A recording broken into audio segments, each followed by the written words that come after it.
Family, where love and tension collide, where every word can spark unexpected conflict. It's in the company of those we love the most that we often experience the deepest frustrations. A casual remark turns into a bitter argument. Expectations lead to disappointments. But what if there was a way to navigate these tense moments with calm, clarity, and strength? The Stoics, ancient philosophers who faced turmoil themselves, offer profound wisdom for modern family struggles. They teach us not to avoid the inevitable storms, but to stand tall within them, finding our peace amidst the chaos. This is their way, the Stoic way.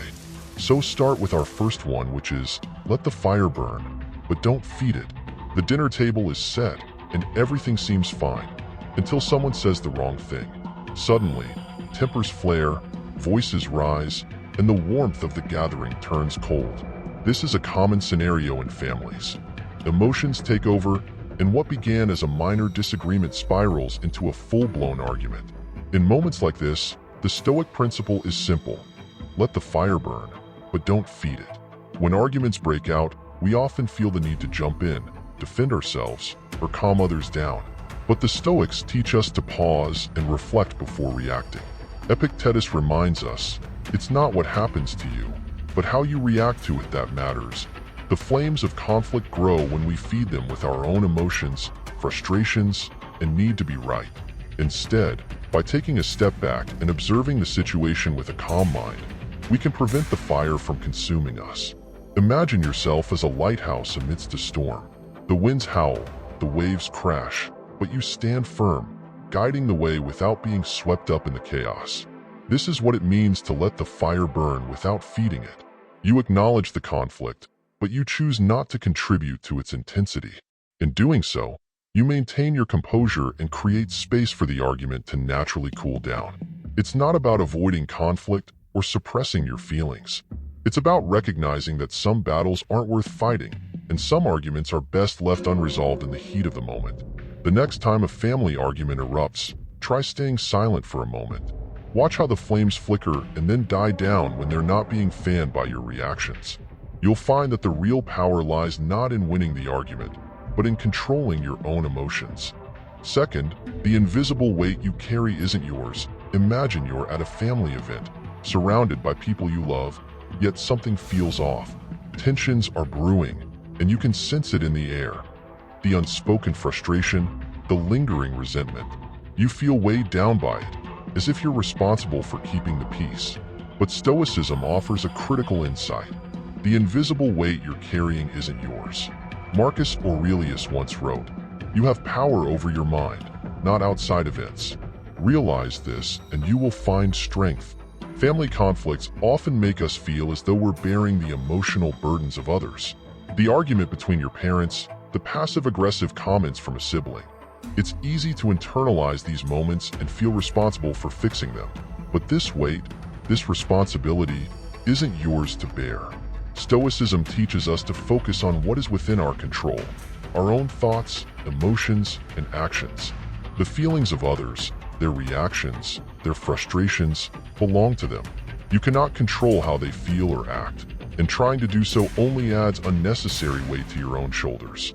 When you recognize that the emotional turmoil around you is not yours to carry, you free yourself from the obligation to mediate, to fix, or to carry their pain. This doesn't mean you stop caring or become indifferent. It means understanding the boundary between what is yours and what belongs to others. By doing so, you protect your own peace while still being present for your family. You can listen, you can empathize, but you don't have to absorb their emotional energy. You let them carry their own weight. The next time you feel the pressure of family conflict weighing on you, pause and ask yourself, what part of this is mine to carry? You'll realize that most of it isn't, and with that realization comes the freedom to stand strong, clear-minded, and emotionally unburdened. Third, hold the mirror, don't break it. You're in the middle of a heated argument with a family member. You can feel the anger rising, and your mind races through a list of their flaws. It's easy to see what they're doing wrong, their stubbornness, their selfishness. But what if, instead of focusing on their faults, you turn the mirror on yourself? This is what the Stoics ask of us. Before we blame others, we must examine ourselves. Seneca's wisdom echoes here. You must live for yourself, watching yourself, correcting yourself. The temptation during conflict is to point fingers, to assign blame. But Stoicism reminds us that the only thing we truly control is ourselves, our reactions, our emotions, our responses. When family conflict arises, the greatest power you hold is not in changing others, but in changing how you engage with the situation. Holding up the mirror doesn't mean blaming yourself for the conflict. It means asking, what part am I playing in this? How are my emotions fueling the argument? What assumptions am I bringing into this conversation? The mirror is a tool for reflection, not for self-criticism. By examining your own role in the conflict, you gain clarity. You begin to see that the external conflict is often less important than the internal one. The argument itself becomes secondary to your own self-mastery. When you hold the mirror steady, you stop reacting impulsively. You stop trying to win, and instead, you focus on understanding. The family member in front of you may not change, but you will. You will grow in patience, in emotional control, and in wisdom. By reflecting on your own actions, you transform the dynamic of the argument. You're no longer a victim of the conflict, but an active participant in resolving it. And in that transformation, you find a deeper strength. A strength that doesn't come from winning, but from mastering yourself. Fourth, in every word left unsaid, there is strength. The tension in the room is thick, and you're standing on the edge of saying something you can't take back. You feel the weight of unspoken words pressing against your tongue, the urge to lash out and release years of pent-up frustration. But the Stoics teach us that strength lies not in the words we speak, but often in the ones we choose not to. Zeno, the founder of Stoicism, once said, "Better to trip with the feet than with the tongue." Words, once spoken, can't be undone. In family conflicts, especially, words have the power to wound deeply. The temptation to say something hurtful in the heat of the moment can feel overwhelming, but Stoicism reminds us that restraint is a sign of true strength. It's not about suppressing your emotions or avoiding the confrontation. It's about mastering the moment. By choosing silence over a sharp retort, you're not surrendering. You're asserting control over the situation and over yourself. The unsaid words represent the power of choice, the choice to pause, to reflect, and to wait for the right moment to speak. In every argument, there's a moment when silence speaks louder than words. By holding back, you allow the emotional storm to pass. You avoid escalating the situation and preserve the opportunity for resolution. This doesn't mean you never speak your truth. It means you speak it with intention, not in anger. The next time you find yourself on the brink of saying something you'll regret, remember, strength lies in restraint. Let the moment pass. Let the emotions settle. The words you leave unsaid today might be the ones that save your relationships tomorrow. And in that silence, you'll discover a new kind of power. The power to remain calm in the eye of the storm, unshaken by the chaos around you. Fifth, see the conflict as temporary, but the bond is permanent. The argument feels like the end of the world. You're convinced that this fight will leave a permanent scar on your relationship with your family. But in the midst of the storm, Stoicism reminds us that conflicts are fleeting, while the bonds we share with our loved ones are enduring. Marcus Aurelius wrote, "Time is like a river made up of events which happen and a violent stream. For as soon as a thing has been seen, it is carried away, and another comes in its place." Conflicts, no matter how intense, are part of the ebb and flow of family life. They come, they escalate, and eventually they fade. But the relationships, if nurtured, remain. When we're in the thick of a disagreement, it's easy to believe that the damage is permanent. We replay the harsh words, the accusations, and feel as though the bond is irreparably broken. But Stoicism asks us to zoom out, to see the bigger picture. This argument is but a moment in the long timeline of your relationship. It doesn't define the entire bond.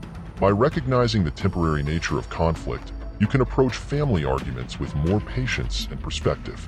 Instead of reacting as though this is the final straw, you can remind yourself that the storm will pass. The bond, however, endures if you choose to preserve it. The next time you feel overwhelmed by family tension, take a breath and remember, this conflict is temporary. The anger, the frustration, the hurt, it will all fade. What remains is the choice you make and how you respond. Do you add to the damage, or do you rise above it? In seeing the conflict as a fleeting moment, you gain the wisdom to protect the relationships that matter most. Sixth, stand tall in the ashes. Sometimes, family conflicts leave scars. The argument is too fierce, the words too sharp, and the wounds run deep. There are moments when relationships fracture beyond repair. What then? Stoicism doesn't promise to heal all wounds, but it does offer a way to stand tall in the aftermath. Epictetus said, "We suffer not from the events in our lives, but from our judgment about them." When a family conflict results in a broken bond, the pain is undeniable. But the Stoic way teaches us to accept what we cannot change, to embrace even the painful moments. It's not about denying the hurt. It's about accepting that this, too, is part of your story. What has been lost, but you are still standing. In the aftermath of a family rupture, you find strength not by clinging to what was, but by accepting what is. You stand tall, not because the pain is gone, but because you've learned to carry it without letting it destroy you. This is the essence of Stoic resilience. You cannot control what others do, but you can control how you respond to the loss. The broken relationship doesn't define you. The conflict no longer holds power over you. You've grown beyond it. By embracing the pain, by standing tall in the ashes, you discover that you are stronger than you thought. You survive what you believed would break you, and in surviving, you find a deeper understanding of your own strength. Stoicism teaches that loss is inevitable, but suffering is optional.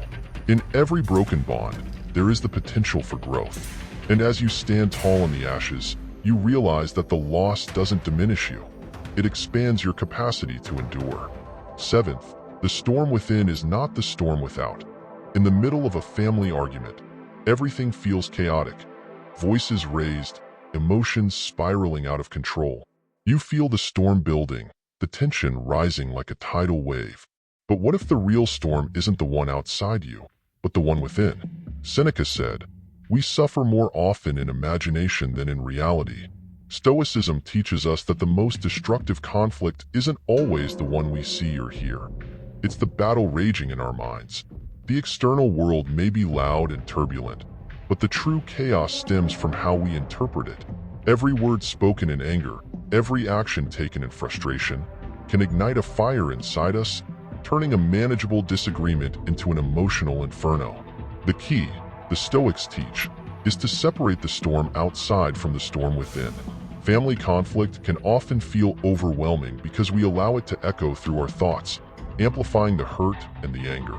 But what if you chose to remain calm inside, no matter how fierce the external conflict becomes? This isn't about detaching or ignoring the argument. It's about recognizing that you are not required to let the storm inside you match the storm outside. By calming your internal response, you can see the situation more clearly. The waves may crash around you, but you don't have to be swept away. As Marcus Aurelius said, you have power over your mind, not outside events. Realize this, and you will find strength. The next time you feel the conflict intensifying, focus inward. Observe your thoughts. Notice the stories you are telling yourself, the accusations, the judgments. Let them pass like clouds in the sky, rather than clinging to them. By keeping the storm within at bay, you not only protect your own peace, but you also create the possibility of calming the storm outside. In this way, Stoicism gives you the power to be the eye of the hurricane, calm, centered, and unaffected by the chaos around you. The storm outside will pass, but the peace within remains. Eighth, the weight of expectations. Release what you can't control. Family tensions often arise not from what is said or done, but from what we expect. You enter a conversation hoping for understanding, validation, or change, but instead, you're met with disappointment. They didn't respond how you wanted. They didn't change the way you thought they should. And slowly, resentment builds, poisoning the bond you share. Expectations, especially in family dynamics, are heavy burdens. We want our family members to understand us, to meet us halfway, to show the love and respect we believe we deserve. But Stoicism asks us to question, Are these expectations within our control? Epictetus said, "Some things are up to us and some things are not." The actions, attitudes, and responses of others, no matter how close they are to us, are not under our command. We can influence, but we cannot control. When we demand from others what they are unwilling or unable to give, we set ourselves up for suffering. Imagine this. You're carrying a heavy load, but half of that weight belongs to someone else. No matter how strong you are, you'll never be able to carry it all. The same goes for expectations. When you expect others to behave in a certain way, or to give you what you need emotionally, you are picking up their weight, and eventually, that weight becomes too much to bear. Stoicism offers a different approach. Release what you cannot control. This doesn't mean you lower your standards or stop caring. It means you stop depending on others to fulfill your inner needs. You stop expecting them to change, and instead, you focus on changing yourself. The next time you find yourself frustrated in a family conflict, ask, what expectation am I holding on to? Is it within my control to meet that expectation, or am I waiting for someone else to fulfill it? When you release the weight of unmet expectations, you free yourself from unnecessary pain. And in that space of freedom, you can find peace regardless of how others behave. Ultimately, it's not about giving up on family, but about giving up on trying to control them. In doing so, you reclaim your own power and find a deeper, more resilient peace. Family conflict can feel like a battlefield, but Stoicism teaches us that the real fight is within. The key isn't in changing others, but in mastering ourselves, our emotions, our reactions, our expectations. When we rise above the chaos, we find peace in the midst of turmoil. The storm may rage around us, but it's our response that determines whether we sink or stand tall. This journey of self-mastery is far from over. There's always more to learn, more strength to find. So, if you're ready to go deeper, explore our other videos. Don't forget to like this video, subscribe to our channel, and keep growing stronger.